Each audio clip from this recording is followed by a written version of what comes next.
Hello everyone, स्वागत है आप सबका हमारी एक और नई वीडियो में। आज की इस वीडियो में हम बात करेंगे स्यापा गर्ल और शिवी की जो कंट्रोवर्सी चल रही है उसके बारे में कि आखिर ऐसा क्या हुआ था उस दिन जो सपना को शिवी के हस्बैंड को डिसरिस्पेक्ट करके घर से भेजना पड़ा था। और ऐसा क्या हुआ था सपना के ग्वालियर वाले घर पे कि शिवी के हस्बैंड को सपना को गालियां देनी पड़ी, उनको धमकियां देनी पड़ी, जिस वजह से जो है सपना ने अपना ग्वालियर वाला घर जो है उन्होंने रेंट का वो छोड़ दिया। और ये कंट्रोवर्सी आज या कल से स्टार्ट नहीं हुई है। ये कंट्रोवर्सी जब सपना अपने ससुराल में रहती थी जब ही स्टार्ट हो चुकी थी। लेकिन ये कंट्रोवर्सी सपना और शिवी के बीच में नहीं थी, ये कंट्रोवर्सी सपना और शिवी के हस्बैंड के बीच में हुई थी। और ये लोग सपना से मिलने गए थे सपना के ससुराल। तब की बात है, सपना की तबीयत ठीक नहीं थी और सपना शिवी से वीडियो कॉल पे बात कर रही थी। बात करते करते जो है सपना बेहोश हो गई थी। तब शिवी अपने हस्बैंड के साथ सपना से मिलने गई थी। और जैसा कि शिवी ने बताया कि शिवी के हस्बैंड ने बोला हमें वहां बुलाकर और बेइज्जत करके भगाया गया है। और ये सारी चीज़ें अभी तक सोशल मीडिया पर नहीं आई थी दोनों की तरफ से। लेकिन इस चीज़ को हवा कब लगी, जब सपना अपना ससुराल छोड़कर ग्वालियर आई और बहुत सारी चीज़ें हुई उनके साथ। फिर सपना ने डिसाइड किया अगर मैं मायके गई तो सब बोलेंगे कि मायके जाना था इसलिए ये सब नाटक किया। और वैसे भी लखनीत इनके इधर पहले ही आ चुके थे और अगर वो अब वहाँ पे शिफ्ट होती तो सारा ब्लेम इन पे आ जाता कि इन्हीं की वजह से, लखनीत की वजह से ही इनके घर में बहुत सारी लड़ाई हुई है। क्योंकि लोगों ने नाम तो पहले ही दे दिया था कि लखन की वजह से ही जो है इनके घर का जो मैटर है वो सारा बिगड़ गया है। इसीलिए ना वो लखन के पास गई ना ही मायके गई, उन्होंने ग्वालियर जाना ही सही समझा। एक बहन जैसी दोस्त है, वो खुद बोल रही है कि दीदी आ जाओ यहाँ पे सब सेट हो जाएगा। तो सपना ने ग्वालियर में रहना सही समझा। लेकिन वहाँ भी शिवी उनको सपोर्ट कर रही थी। सपना के साथ हर जगह आना जाना, शॉपिंग पे, और भी जहाँ सपना जाती थी वहाँ पर शिवी साथ नहीं जाती थी। और यह बात सही है कि सपना को दिखाकर उन्होंने अच्छे खासे व्यूज़ भी लिए हैं। लेकिन जब शिवी सपना को घुमाने लेकर गई थी तब वहाँ पर लखन भी थे। और शिवी को कहीं ना कहीं ये चीज़ का बुरा लगा कि लखन सपना को बहन मानता है। सपना और लखनी एक दूसरे के यहाँ आना जाना भी इनका शुरू हो गया है। और थोड़ा लखन शायद शिवी को इम्पोर्टेंस नहीं दे रहे थे, इसलिए इन्होंने और इनके पति को वहाँ पर भी बुरा लगा। तो इन्होंने जाने का ब्लॉग तो बनाया, लेकिन वहाँ से आने का, जहाँ पर ये घूमने गए थे वहाँ से आने का इन्होंने ब्लॉग नहीं बनाया। इनके पति को फ्रस्ट्रेशन था और वो बढ़ गया। इसके बाद सपना और शिवी की दोस्ती में थोड़ी खटास आ गई। फिर शिवी का कोई व्लॉग सपना को लेकर नहीं आया। लेकिन जब सपना ने न्यू गाड़ी ली तब शिवी सपना के साथ थी। तभी शिवी ने लास्ट व्लॉग सपना के साथ बनाया था, डाला था। और उसके बाद शिवी ने जो स्टेटमेंट दिया था इनडायरेक्टली, जब शिवी किचन में काम कर रही थी और जो भी बातें उन्होंने बोली थी वो सबको समझ आ गई थी कि ये सपना के लिए ही कहा गया है।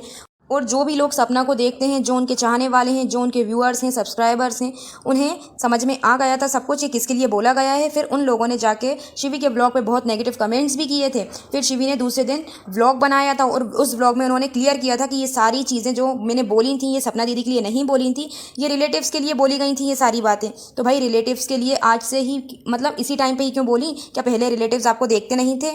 तब आपने क्यों नहीं बोला? सपना के मिलने के बाद ही आपने क्यों बोला?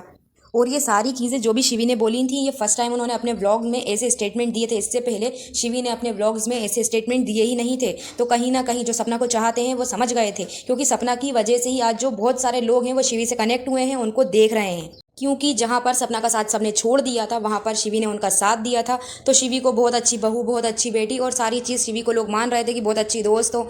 सब शिवी को बहुत ज़्यादा सपोर्ट कर रहे थे। शिवी जब सबकी नज़रों में बहुत ज़्यादा अच्छी थी, लेकिन जब उन्होंने ऐसे स्टेटमेंट दिए तो सब समझ गए थे कि ये सारी चीज़ें जो हैं इनडायरेक्टली बोली जा रही हैं। तो लोगों ने इस चीज़ पे कमेंट करना चालू कर दिए थे। और शिवी के ऐसे स्टेटमेंट देने के बाद भी सपना ने कुछ नहीं बोला था। जब 4-5 दिन हो गए थे सपना के व्लॉग्स नहीं आ रहे थे, तब उन्होंने बोला था कि उनको बहुत लोग गालियां बक रहे हैं, उनको धमकियां मिल रही हैं।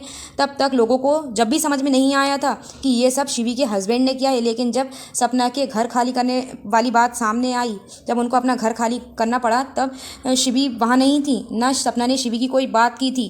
तभी लोग समझ गए थे, जो व्यूअर्स उन्हें देखते हैं वो समझ गए थे कि शिवी और सपना में कुछ तो प्रॉब्लम्स चल रही हैं। और जिस दिन शिवी का ऐसा स्टेटमेंट आया था उसके दूसरे दिन ही रात में 11 बजे जो सपना के भाई हैं रॉकी, उन्होंने एक ब्लॉग डाला था। उसमें उन्होंने सारी चीज़ें बताई कि किसने धमकी दी थी, घर क्यों खाली करना पड़ा और किसने गालियां दी थी। ठीक है, उनके भाई का कहना था, सपना के भाई का कहना था कि हमारी बहन ने हमें ये सारी चीज़ें नहीं बताई हैं कि उनके साथ ऐसा ऐसा हो रहा है। वो तो व्लॉग एडिट कर रहे थे। जैसा कि आप सबको मालूम है, सपना ने बताया था कि उन्होंने अपने मामा के लड़के को बुलाया हुआ है व्लॉग्स एडिट करने के लिए। तो उसमें जो वो बैकग्राउंड में म्यूज़िक डालती हैं उसके लिए रॉकी जो थे, उनके मामा के लड़के ने रॉकी से पूछा कि भाई मैं म्यूज़िक डाल दूँ, और उनको वहाँ पर ये रिकॉर्डिंग मिली जैसा कि रॉकी ने बताया। तो जब रॉकी ने रिकॉर्डिंग सुनी तब वो, भाई कोई भी भाई हो, गुस्सा तो आएगा ही अगर कोई उसकी बहन को गाली बकेगा तो। तब जाकर रॉकी ने वीडियो बनाई थी और उसमें उन्होंने क्लियर किया था कि ये सारी चीज़ें जो हैं शिवी के हस्बैंड ने की हैं और शिवी के जो फादर इन लॉ हैं वो इस तरह से माफ़ी मांग रहे हैं। अब सारी चीज़ें क्लियर हो चुकी थी कि कौन धमकी दे रहा था, कौन गालियां दे रहा था, किसकी वजह से घर खाली करना पड़ा। लेकिन शिवी ने रिप्लाई में वीडियो बनाया, जो उनके पहले की बातें थी सपना की, वो सारी उन्होंने सोशल मीडिया पर आके कह दी।